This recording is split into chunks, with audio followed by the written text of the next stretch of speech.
our special speaker this morning, Reverend Sara. Hey! Good morning, everyone. I'm glad to hear that you're reaping the harvest God promised you. Woo. And sometimes the harvest takes a while to come, and that's part of what I'm talking about today.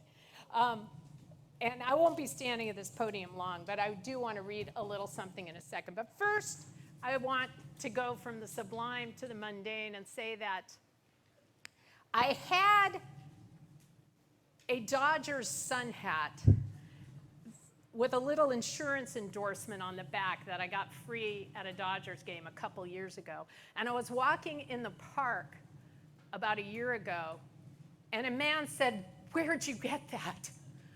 I've been looking everywhere for one of those. And I said, "I got it at a Dodgers game. Would you like to have it?" And I handed it to him, and he cried. And ever since then, I've been a Dodgers fan. Because I think if you're going to cry over their sun hat, and then, man, the past two games, I mean, you know. So listen, one of the books that has influenced me a lot on how to use spiritual tools to deal with chronic pain and chronic illness, which is part of what I'm talking about today in Does This Stuff Really Work, is this book, How to Be Sick, that has a terrible title. The subtitle is great and really tells you the real. A Buddhist-inspired guide for the chronically ill and their caregivers, Tony Bernhard. There you see it up there. And so while this talk is for everyone, even if you've never struggled with a chronic illness or any relative who has one, which is rare, I don't know if you know, the vast majority of the prayer requests that come into this center are health. The vast majority. We talk a lot about abundance, we talk a lot about a lot of other things, but health is what people are terrified over. So many of us have had all different kinds of health issues that have manifested in ourselves and others, and we've dealt with them. Some of them have cleared up, some of them haven't. But this talk is particularly for you if anyone has ever said something like this to you, or if you've said something like this to someone else. And either way, let's just compassion. But you don't look sick. No wonder you're sick. You never go out. I wish I had time to be sick. Just drink coffee. How come you can't work when you're still able to use the computer? I'm tired all the time, too. I saw you pulling some weeds in your front yard. I'm glad you're healthy again. If you were really that sick, you'd be in the hospital. And you can't be that sick if you can write a book, which is what was said to her. She lives in Davis. She's a law professor. I think she's still alive. And she's very, very, very ill, chronically ill for years and years with a mysterious illness, poorly diagnosed, that kind of thing, despite lots and lots of trying. And she did still find a way to write a book because she needed these principles to be able to get through life. She needed these principles of how to deal with it when it doesn't change. But sometimes it does, right? So let's just do a private poll here. Raise your pinky if you've ever prayed for or used spiritual principles for something that doesn't seem to change. And raise your pinky if you've ever prayed for or used spiritual principles with things that do seem to change. So it's both, right? We all experience that in using science of mind. But we come here, we get excited, change your thinking, change your life. Some things change, some things don't change. Some things take a long time to change. Some things never change. And all of these are true at the same time. But Spirit is available to get us through all of it and also to hold out a possibility of something else, right? I am. Can you go to the slide about my knee? I'm going to tell you some quick stories, quicker than I did in the 9 a.m., about my knee saga. And just key principles that I've learned about health for me. And sometimes they help other people. I do a lot of counseling and sessions and teaching over the years and facilitating of groups with people who have chronic illnesses. And sometimes they find that they clear up entirely or almost entirely. They go from a level 9 or level 10 pain all the way down to a 1 or 2, and it stays there for a long time. And then sometimes that comes back. And sometimes it goes away entirely, and sometimes it never changes. And all these things are true. I'm going to say that a couple times because I just think it's important for compassion for ourselves, and it doesn't mean this stuff isn't working. We're still here, we're still alive, we're participating in life. And here's this amazing professor who couldn't work anymore and somehow found a way to learn how to be sick with grace and compassion and joy. Any of you ever see Terry McBride when he's been here to speak? I think it's been years and years. He has a great book, The Hell I Can't, and he has an amazing story that I won't try to tell, but basically riddled with infection as a young man, just figuring out, just being introduced to these principles.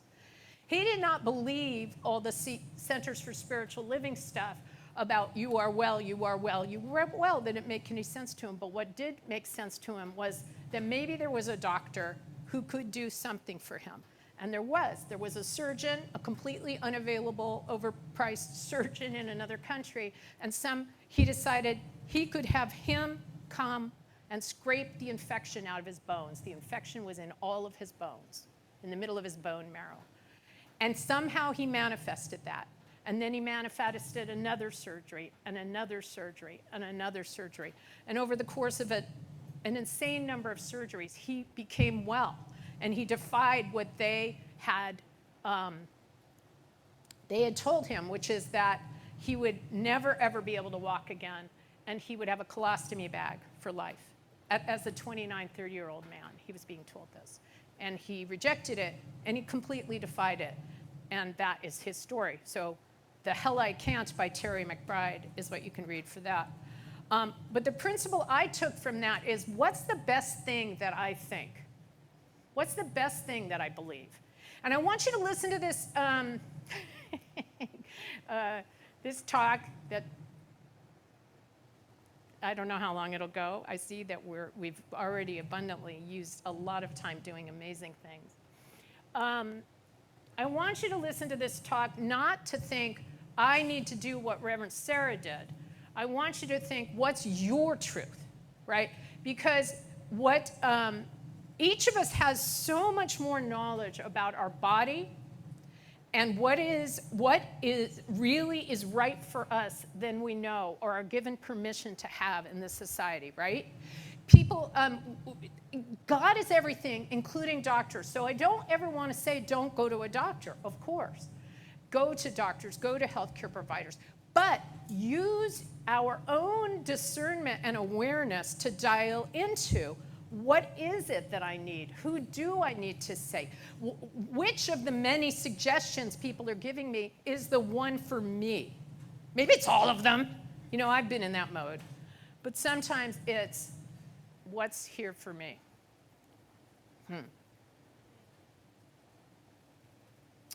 So what's the best thing you believe? That's one thing I want you to take away. I've had several issues with my knee, right knee only, refusing to cooperate in my walking over the years, and being in such pain that I could not walk more than a half block without severe pain.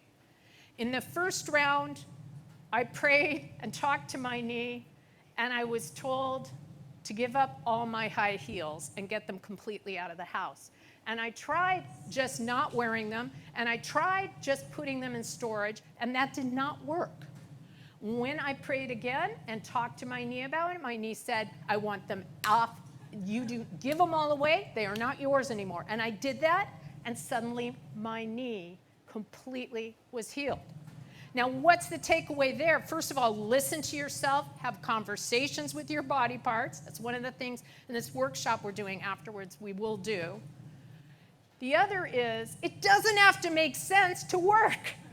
How does that make sense? Get them out of the house. I stopped wearing the shoes. I was only going to use them for special occasions. That was not enough. My knee felt dishonored by the mere existence of a torture instrument in the house. And so I no longer wear these torture instruments, but I honor and respect those of you who do. Now, second knee incident was when I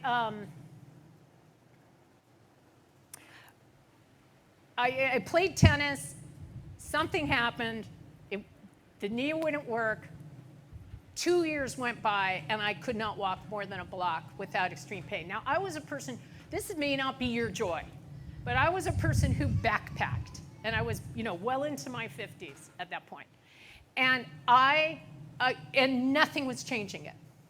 I did PT, I did everything doctors said, it didn't change. I had meniscus surgery, it didn't change. I had more physical therapy, it did not change. And then I saw Dr. Joe Dispenza here at this center. I read all his stuff, did his things, and I started doing his changing beliefs and perceptions meditation 20 minutes a day, picturing myself waking up out at that backpacking place that I would have had to have hiked to with a pack on my back, picturing myself every morning for 1 month. And at the end of that 1 month, no pain. And I backpacked again. I'm giving you this fast, but it was slow for me. And there was a lot of time in there where I lost hope. There was a lot of time where I was crying. There was a lot of time where I thought I would never be able to even dance again, let alone backpack, right? And, fill in the blank for backpack, because I'm sure there's most of you are like, I don't want to backpack. But if you do, see me. if you're a girl. I don't backpack with any men but my husband, and he has stopped backpacking.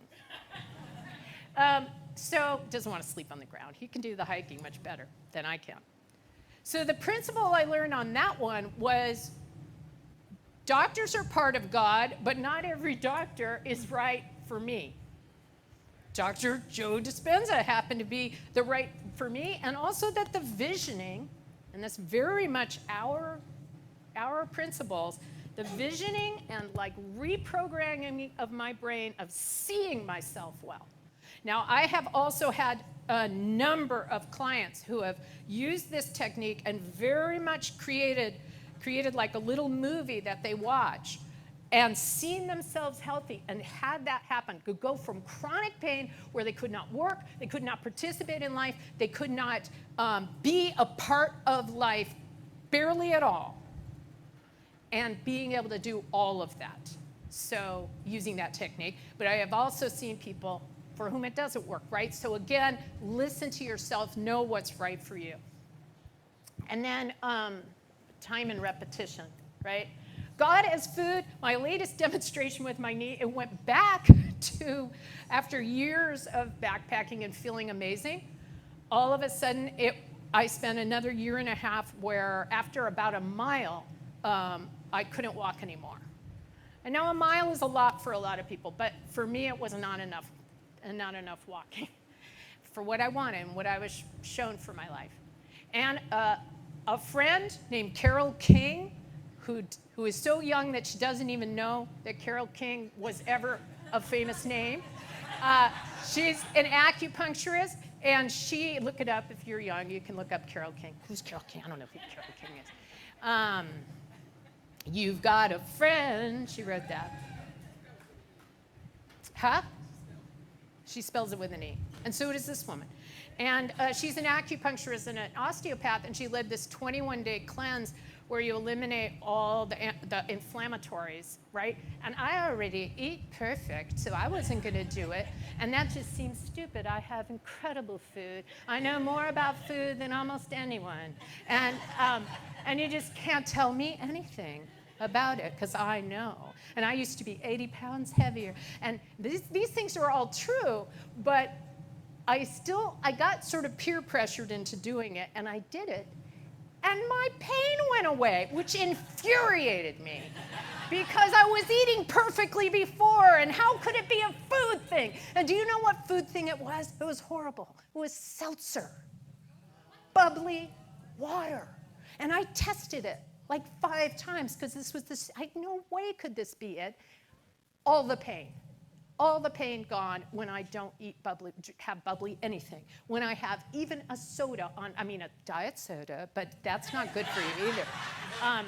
Eat anything on one day, it will come right back. Now, does that mean you have to give up seltzer? No. It means listen to your body, and be coachable. Be coachable. Be willing.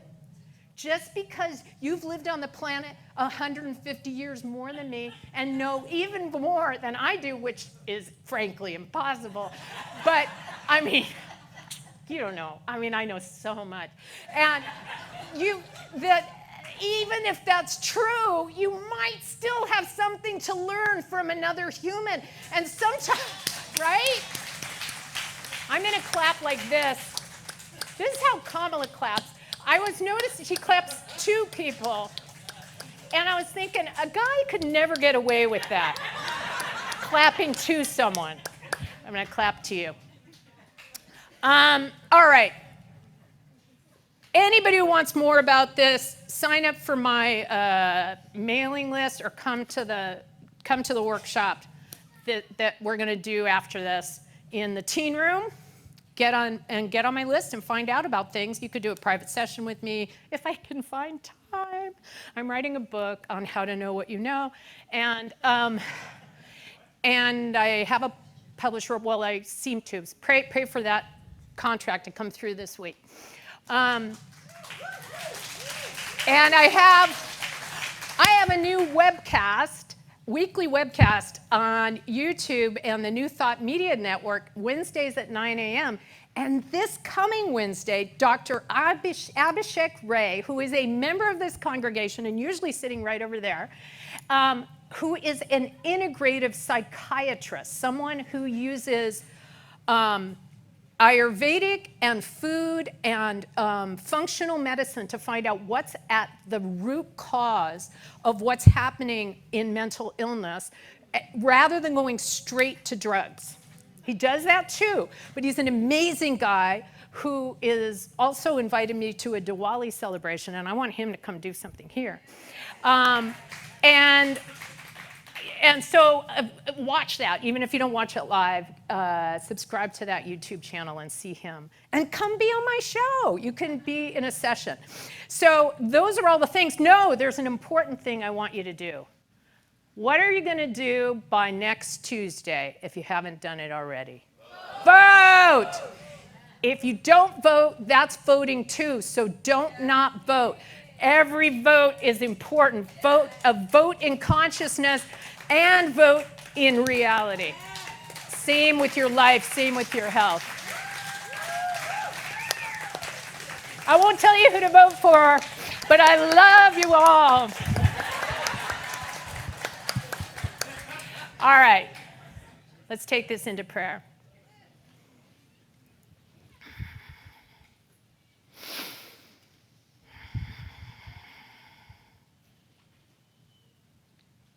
Every single person in this room is a spiritual being having a spiritual experience in a human body on a human plane. And everyone here heard something they needed to hear today. And every person here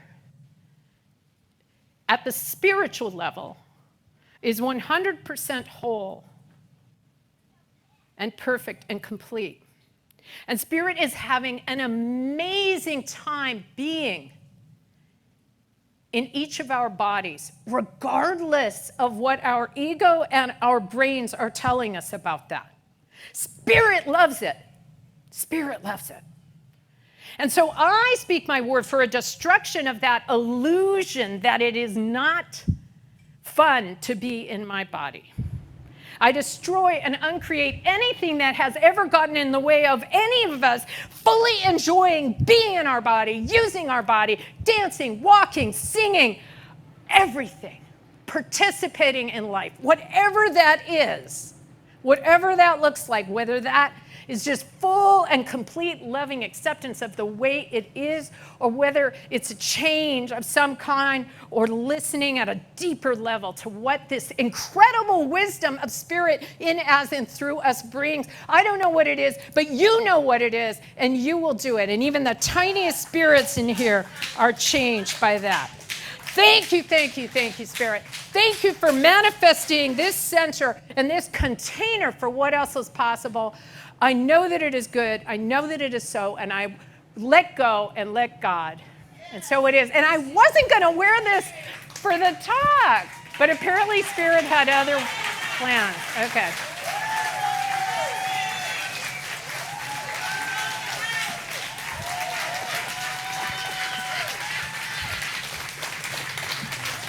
Let's thank Reverend Sara again.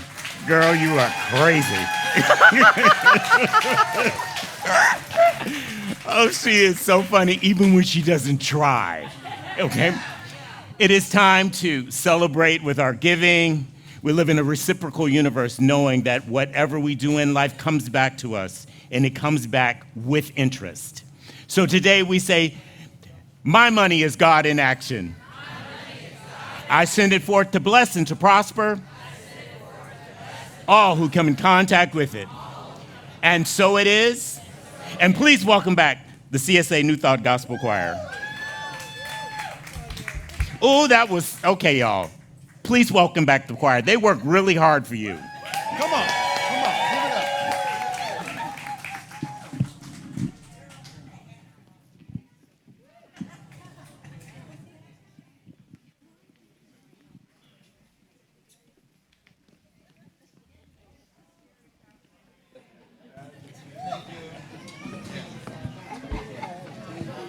So this last song, we're going to send you off with a bang.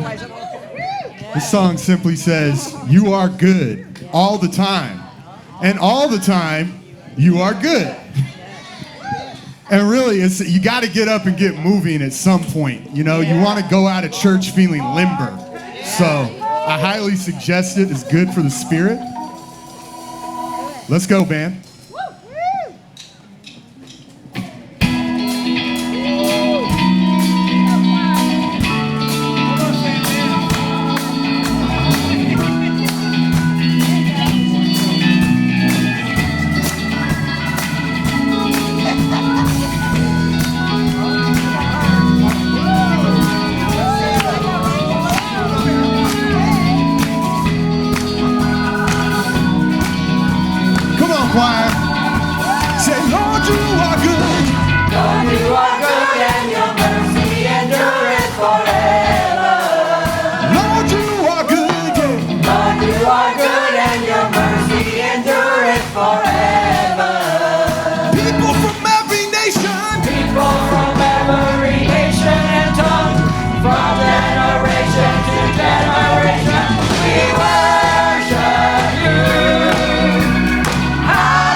From generation to generation, we worship.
Lord, you are good and your